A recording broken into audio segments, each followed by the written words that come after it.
morning, students.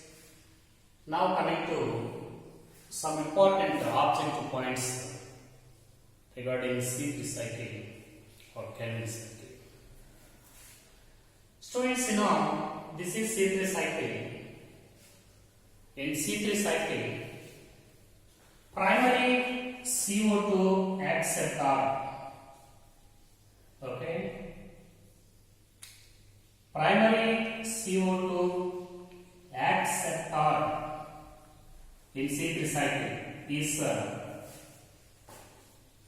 ribulose 1,5-bisphosphate. This is 5-carbon compound. Okay. This is primary CO2 acceptor of C3 cycle. RUBP, ribulose 1,5-bisphosphate, is a pentose sugar. This is primary CO2 acceptor. Similarly, first stable compound.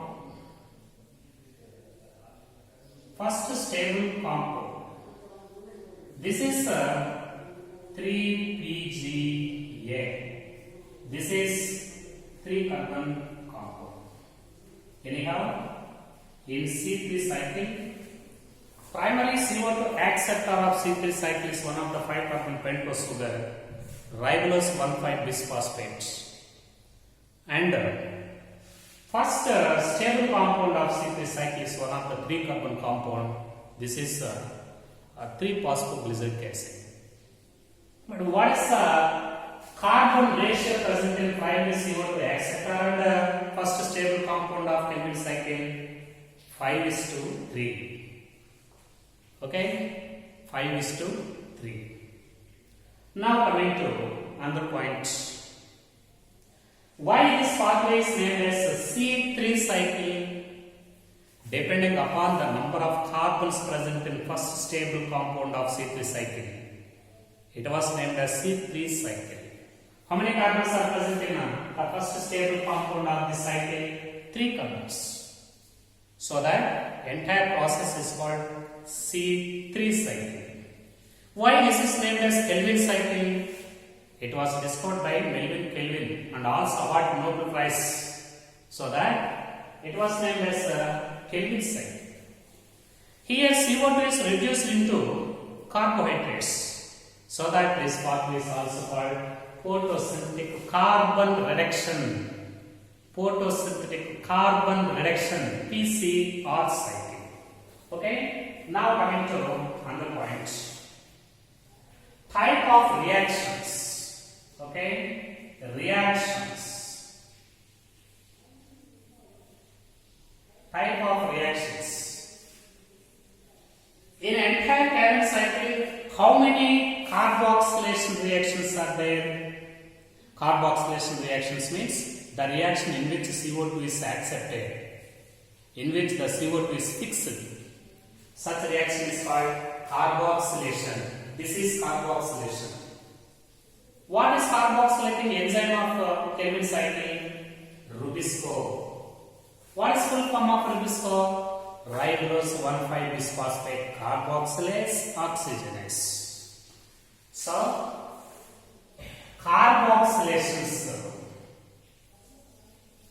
in Kelvin cycle, carboxylations, how many carboxylations are there? 1. This reaction is carboxylation reaction. Here CO2 is fixed in the presence of enzyme Rubisco. And how many phosphorylations are there? Phosphorylations means ATP consuming reactions. Okay. In which the enzyme kinase is worked.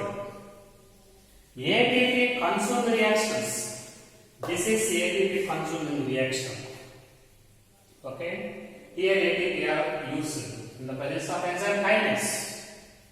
Last reaction also ATP consumption reaction. So this reaction and this reaction, they are ATP consuming reactions. They are called phosphorylations. How many phosphorylations are there? 2 phosphorylations are there. Okay. And how many dephosphorylations are there? Very, very important. Dephosphorylations. How many dephosphorylations are there? Here, 1,3-bisphosphoglyceric acid is converted into 3-phosphoglyceric acid. This is a reduction cum dephosphorylation.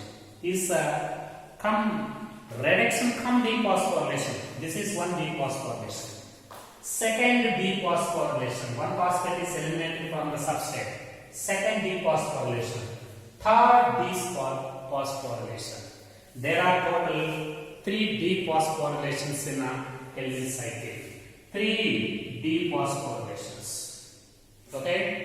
How many reduction reactions are there? Reduction reactions means NADPH consuming reactions. Only one. This is not purely reduction. Reduction cum dephosphorylation. Anyhow, this is only the reduction reaction. Reduction. This is a reduction reaction. How many aldolase catalyzing reactions are there? How many reactions aldolase catalyzes in this pathway? 1. Okay? 2. There are 2 aldolase catalyzing reactions. Aldolase reactions. 2. Okay? How many trans-ketolase catalyzing reactions are there? 1, 2. Trans-ketolase reactions. 2. Okay. How many isomerization reactions are there? G3P2-DOP1. This is also the same reaction. From G3P2-DOP1. From xylulose 5-phosphate to ribulose 5-phosphate catalyzed by enzyme isomerase means epimerase is also one of the isomerization. Second one. From ribose 5-phosphate to ribulose 5-phosphate, this is also isomerization reaction. So isomerizations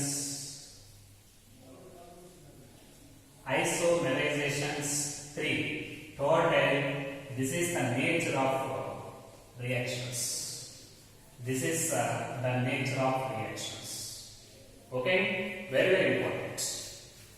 Isomerizations 3. 1, 2, 3. Carboxylations 1. This one. Phosphorylations 2.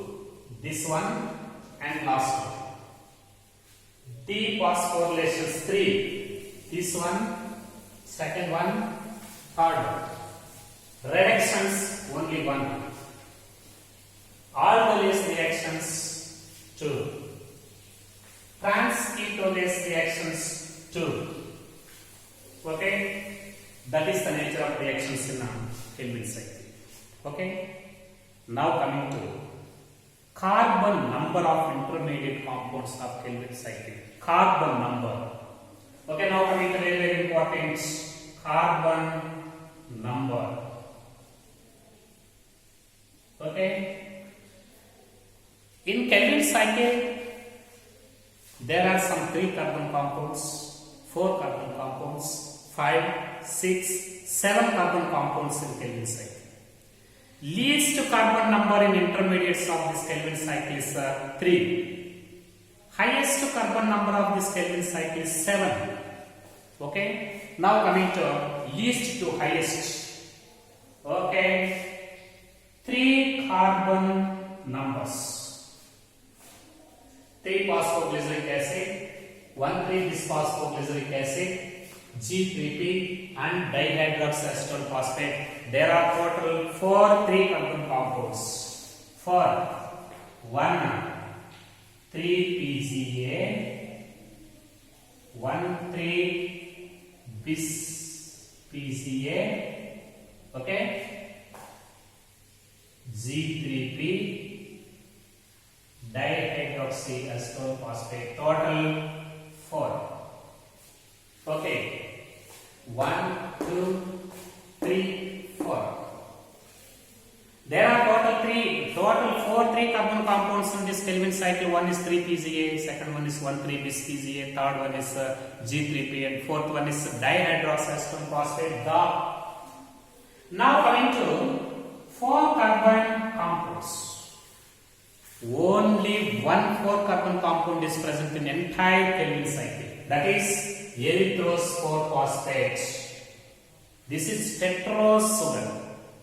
Okay, erythrose 4-phosphate, only one. Erythrose 4-phosphate, only one. Okay. Now coming to 5-carbon compounds. How many 5-carbon compounds are there? What are the names? Pentose sugars. Pentose sugars. First pentose sugar, xylulose 5-phosphate, 1. Second one, ribose 5-phosphate. Third one, ribulose 5-phosphate. Fourth one, ribulose 1,5-bisphosphate. So there are total 4. 1, xylulose 5-phosphate, ribose 5-phosphate, ribulose 5-phosphate, and RUBP. Total 4. Okay. What is the first 5-carbon compound and last 5-carbon compound of Kelvin cycle? First carbon compound is xylulose 5-phosphate. This one. And last one is RUBP. Is also the primary CO2 etc. Total 5-carbon, 4-carbon. And there are 4 5-carbon compounds are there. Now coming to hexosugars, 6-carbon compounds, hexosugars. There are 2 hexosugars in this entire compound. 1, fructose 1,6-bis-P. 2, fructose 6-P. There are 2, fructose 1,6-bis-P and fructose 6-P. There are total 2. Okay. And what is the highest carbon compound of Kelvin cycle? Highest carbon number is 7. Pseudohexose 1,7-bis-P. Pseudohexose 7P. There are 2. Pseudohexose 7P and pseudohexose 1,6-bis-P. 7 carbon compounds. Pseudohexose 1,7-bis-P and pseudohexose 7P. There are 2. Okay, this is the carbon number. Very important. What is the ratio of 5 carbon compounds and 4 carbon compounds? Number in Kelvin cycle. 5 carbon compounds. 5 carbon compounds for 4 carbon compound 1. 4:1. Okay. What is the ratio of least carbon number and highest carbon number?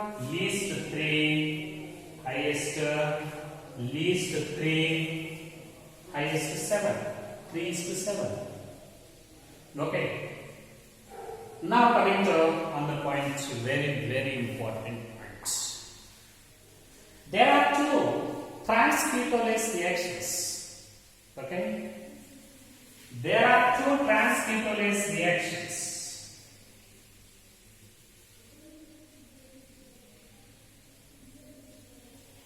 One trans-ketolase reaction is there and second one is there. In these 2 trans-ketolase reactions, there are 2 substrates and 2 products in each reaction. But what are the substrates of this trans-ketolase? Fructose 6P and G3P. Fructose 6P, G3P.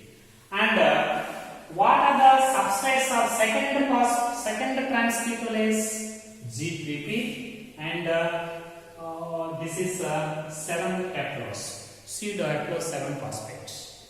Okay. What is the common substrate in this trans-ketolase reactions? Common substrate G3P. Here G3P, here also G3P. Common substrate. Very important. Common substrate in trans-ketolase reaction G3P. Okay, but what are the products of these two reactions?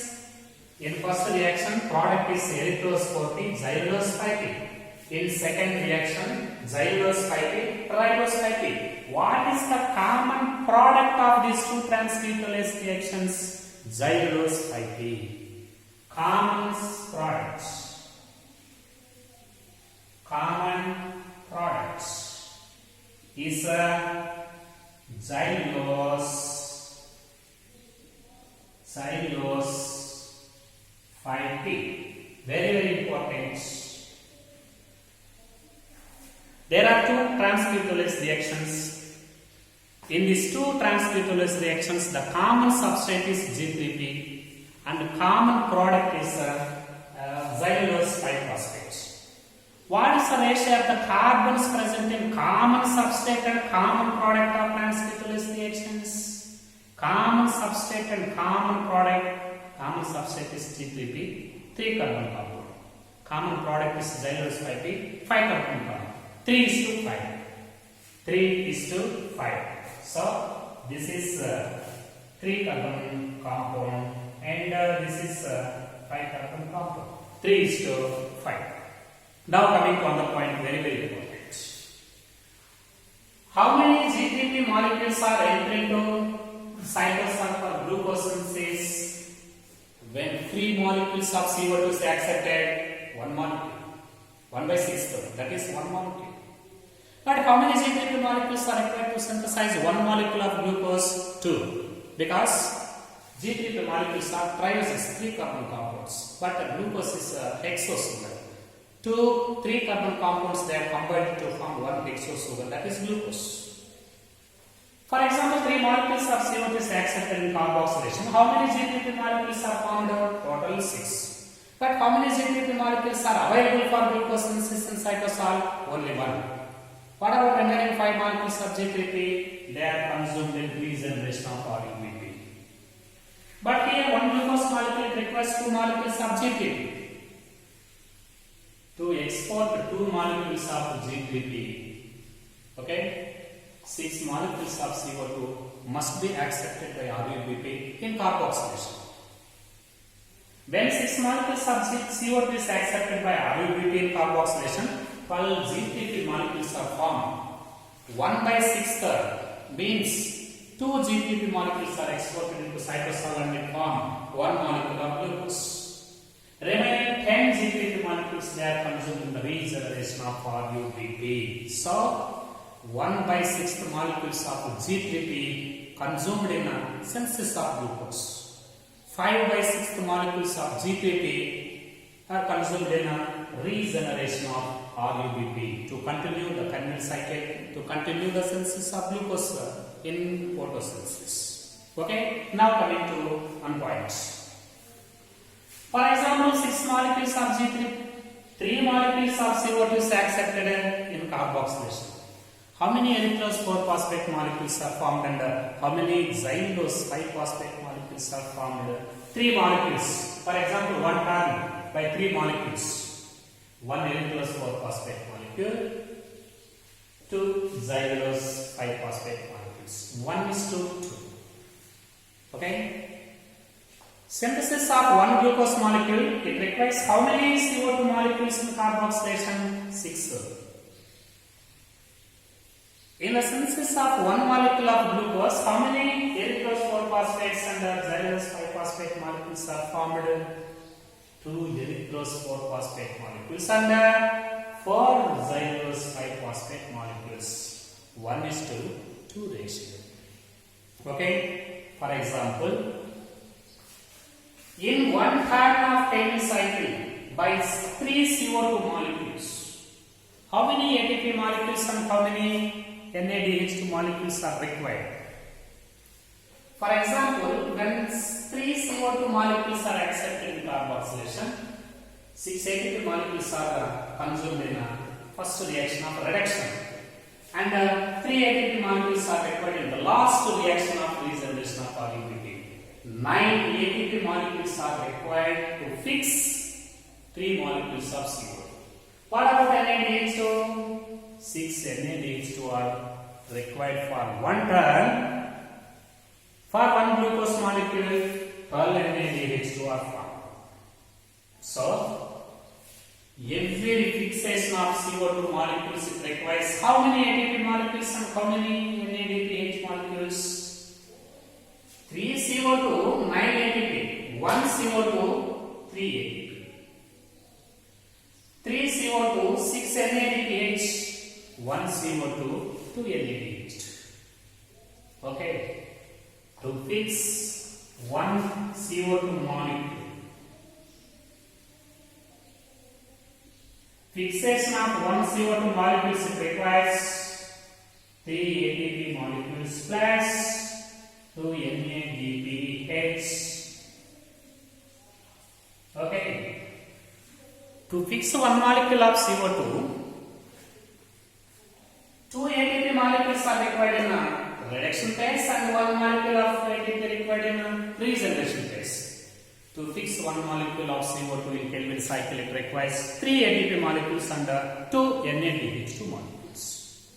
But how many ATP and NADPH2 are required to form 1 molecule of glucose?